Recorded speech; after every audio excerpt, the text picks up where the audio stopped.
Sa diyang niabot na ang saktong panuigon sa langgam, misaka siya sa pinakatumoy sa kahoy, nanawag og namoypoy. Ug sa diyang mihampak na ang kagabhion, ang tanan naglipay-lipay og nag-enjoy. Apan ako, nag-inusara paghihapon. Kamingaw sa panahon, kamasulubon, ilabi na kung ang imong mga panit o balhibo, hampak-hampakon sa mabugnaw nga hangin sa kaadlawon. Ug salamat sa trabaho nga adunay escape and evasion.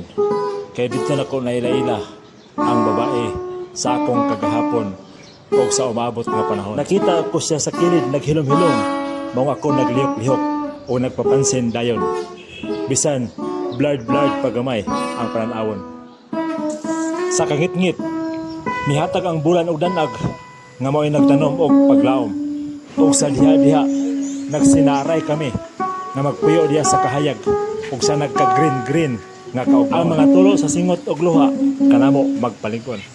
Nagpakasal kami, nagpuyo sa usa ka balay ug nagkapamilya na dayon.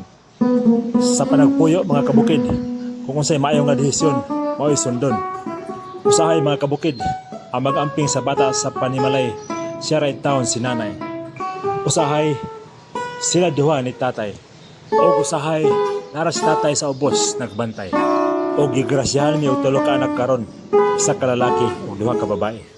Usahay mga kabukid, magpalayo kami jutay sa balay aron akong hilot-hiloton si nanay. Happy 17th year wedding anniversary, Nanay Jill. We love you so much.